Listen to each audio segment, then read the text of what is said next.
brainstorm what makes you a great dog owner or what makes your lifestyle appealing to a dog, and write a list.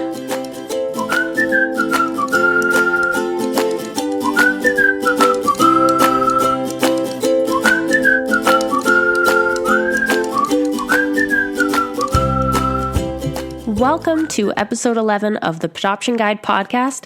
I'm your host, Bethany Muir, and this is your one-stop shop for the knowledge and advice you need to adopt and integrate the rescue dog of your dreams. Welcome back. I hope you had a wonderful holiday. I never really went away. We've been doing this on the weekly, and I didn't even miss a beat. I'm so proud of that. I really wanted to get 10 in before the year was done and made it happen. So this week's episode really addresses the dreaded dog adoption application. Dun, dun, dun. That is something I love talking about. Why do we dread it so? Because they can be so long nowadays. They have some very specific questions, as well as some things that may feel like skill testing questions. And we know those are the worst.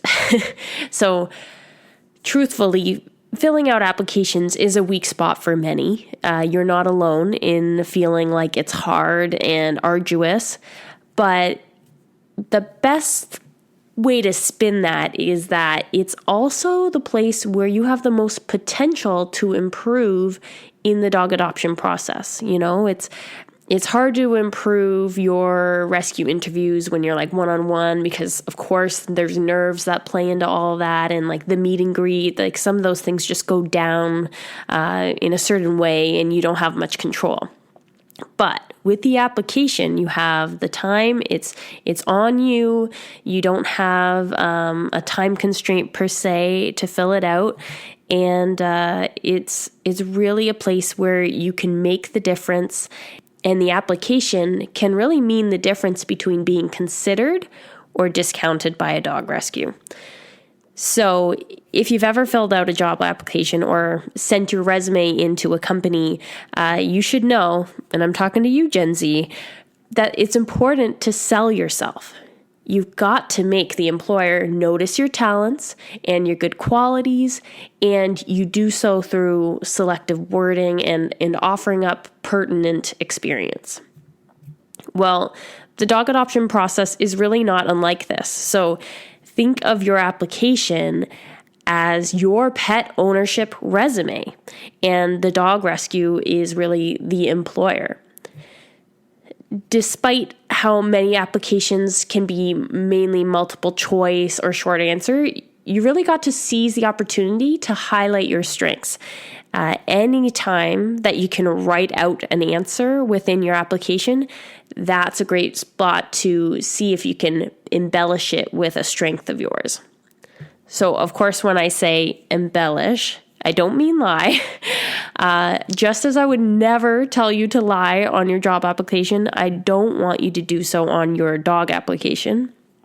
The goal is really to just bring your good qualities to the forefront, and there's really so many adjustments you can make to your application to make it stand out in the crowd of applicants.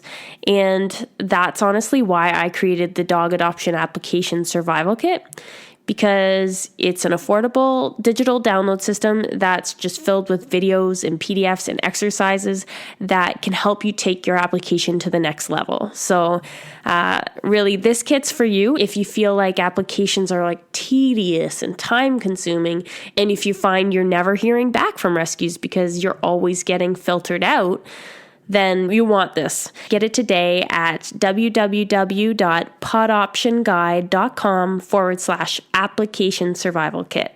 You won't regret it. So ask yourself, what perks does a dog get when living your lifestyle?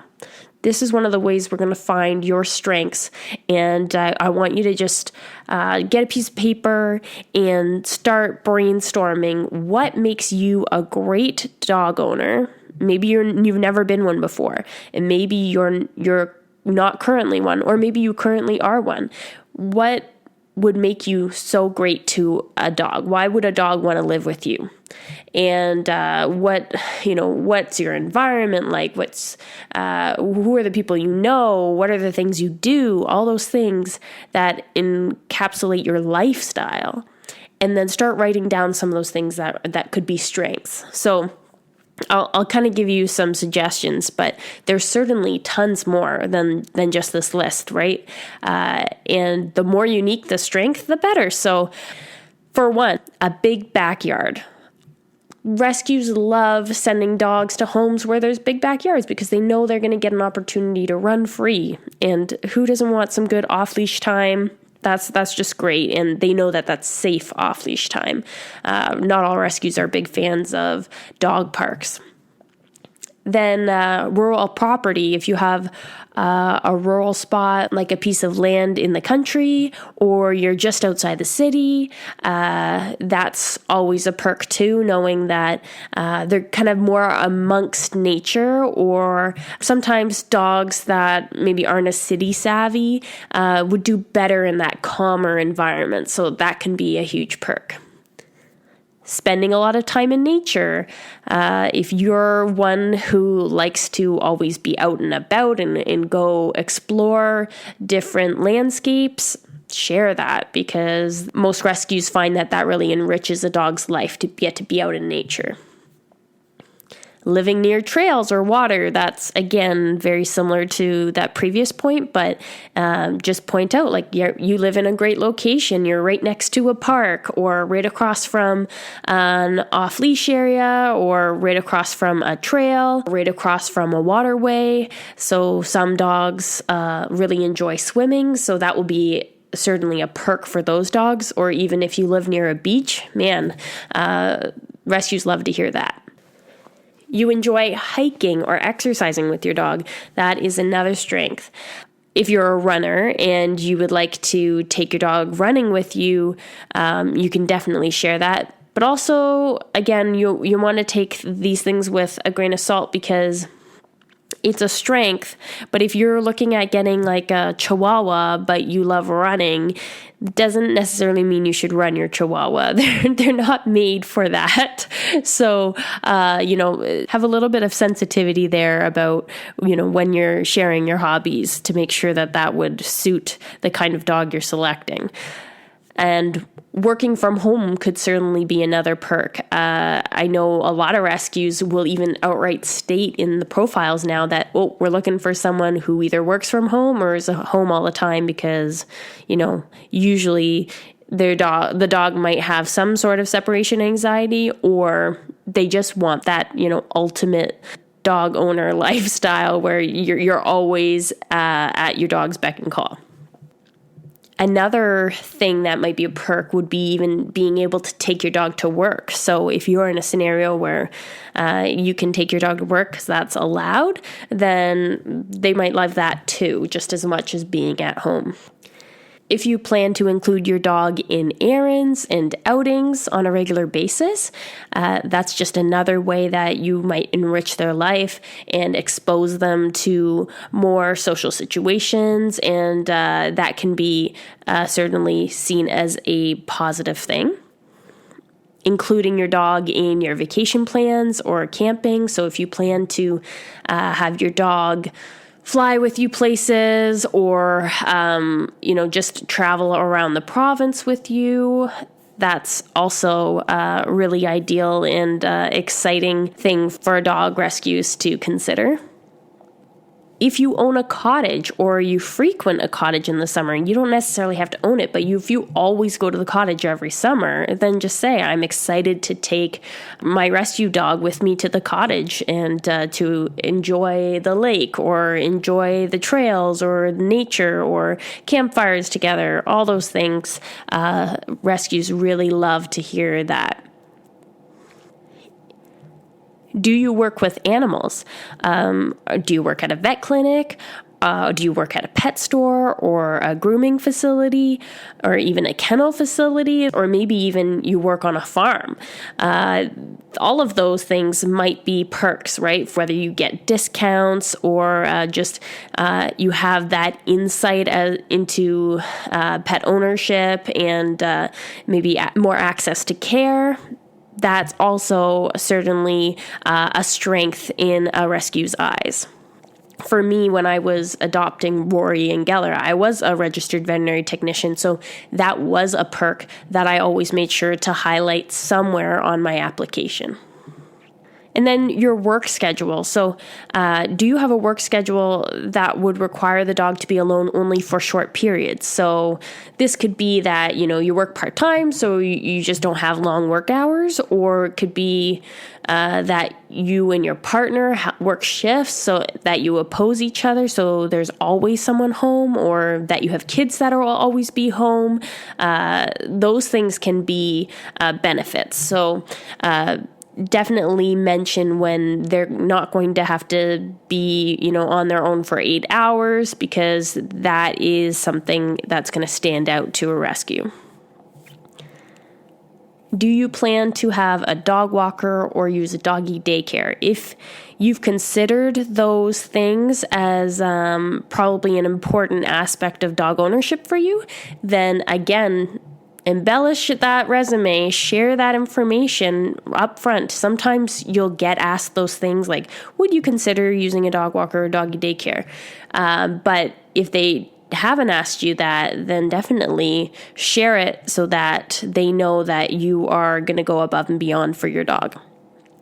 And then lastly, another great strength could be that you just have lots of spare time to spend with your dog. So that could be that you don't have kids, so you have lots of time with your partner to spend with your dog, or maybe you don't have a partner, so spending time with your dog is like your hobby, or your hobby is exercising and you want to do that with your dog. Like, just share how you would spend time with your dog and how that would enrich their life, because that is what the rescue is most concerned about here. And so on that note, many strengths can alternatively be seen as weaknesses with an incompatible dog. So basically this means that the rescue reads your answer and thinks, this won't work for that dog. And really, that's okay though, because this process is not about getting a dog as quickly as possible. It's about getting the right dog for you. So if that means you missed the mark on a few, it's worth it, because it's going to bring you closer to your dream dog. And that's the dog that is a great fit for you. And when they're up for grabs, your strengths will amplify your application. Those things will fall in line because you have a dog that's really compatible with you. So shine bright. I'm sorry, I couldn't help myself. But today's episode takeaways, they're really obvious because we owned in on one specific topic this week. 1, your application needs to impress, okay? 2, brainstorm what makes you a great dog owner or what makes your lifestyle appealing to a dog, and write a list. 3, highlight your strengths throughout your application, wherever possible. And don't get silly. I talking tasteful embellishments. So let's not see anything like, the question is, why do you want a rescue dog? And you say, oh, I want a rescue dog because I have always wanted a dog and I'm so awesome. I love going to the beach. I love going to the cottage. I love going to this, blah, blah. Like, it has to be more tasteful. So it could be something like, I really want to get a rescue dog so that I can help a dog in need and can really spend a lot of time working on their obedience training. I'm excited to take them to the cottage with me in the summer, and I have a lot of time to spend with my dog. That's a tasteful way to share that information. But when you kind of don't list it off, right, make sure that it flows naturally and don't just kind of like drop words in places where they don't belong, right? You need to maybe be embellishing by adding words that kind of make you stand out. So, I'm going to do this whilst doing this because that's the kind of person I am. Okay. So make sure that it's still, natural and answering the question that they're asking, but then just zhuzh it up a little bit, add what makes it different with you. Okay. So I really hope that point comes across. And number 4, if you're not hearing back from rescues, give my application survival kit a try. It's honestly such a great tool and something that I think everyone who goes to apply to adopt a dog should have, because this kit is simple, straightforward, and not going to take you a lot of time, but will be a great resource for you while you fill out applications and help you feel less overwhelmed and kind of like stuck. Sometimes you just get stuck on questions and you're like, I don't know what they're looking for here. I really help weed those things out and give you the 411 on exactly what rescues are looking for so that you can be honest in how you apply. We're not talking about embellishing and being dishonest, but being honest and selling yourself, because you do have to tell them all your perks, because there's so many questions that are really just kind of like black or white answers. So share your perks. This is where you're going to get easily filtered out if you don't have an impressive application. So check that out. I'll leave a link for the application survival kit in my show notes, but also you can find it at www.pawdoptionguide/application survival kit. So I hope today's episode drove home just how important that first impression is with your dog application and gave you some advice on standing out in the crowd of applicants. Make sure to tune into the next one. New episodes are uploaded every Thursday or Friday. I'm pretty good. I think I've gotten it every Thursday, but sometimes it's late on Thursday. If you've enjoyed it, please share it with someone who you think it could help. So if you know anyone else looking to adopt a dog right now, send this their way. I love for more people to be hearing about how to better their application in the dog adoption process, but also just how to be a better dog adopter overall. And you can also leave a review on whatever platform you're listening on. And don't forget to get in touch with me. I'm on social media, specifically Instagram or my Facebook page. You can find me at Pawdoption Guide. Thanks for listening and have a great one.